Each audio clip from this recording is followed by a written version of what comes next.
La première différence entre les femmes avec qui on couche et les femmes qu'on épouse, c'est que les femmes avec qui on couche, on prend un hôtel rapidement à côté. Un hôtel bien miteux, bien piteux, bien bizarre, et puis on prend 1 ou 2 heures dedans, et puis bon, on passe du temps.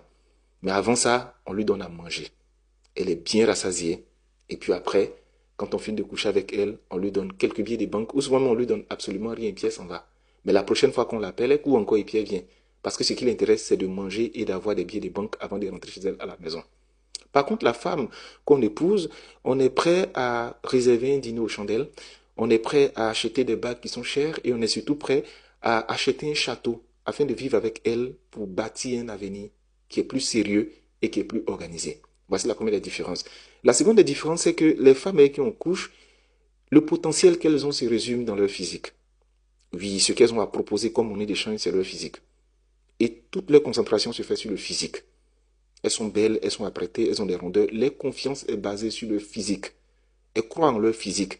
Et c'est le physique qu'elles utilisent comme appât pour avoir un homme dans leur vie. Donc quand finalement l'homme arrive, qu'il a accès au physique et que souvent le physique n'est pas si agréable que ce qu'il avait cru entendre ou entendre, voir ou avait cru à la base, mais il se cherche après. Par contre, la femme qu'on épouse, elle sait qu'elle a un beau corps. Et puis elle sait que les corps sont partout. Sauf que elle n'est pas constituée que de corps. Elle est constituée d'une âme et d'un esprit. Donc c'est la femme qui va tout faire pour avoir un bel esprit, pour avoir une belle âme et enfin pour avoir un beau physique. Mais la vraie difficulté avec elle, c'est que tant que tu ne séduis pas son âme et que tu ne séduis pas son esprit, tu ne peux pas séduire son corps ni avoir son corps. Vous voyez la différence, non? Alors la femme avec qui on couche, c'est une femme qui s'en fout de comment on la traite.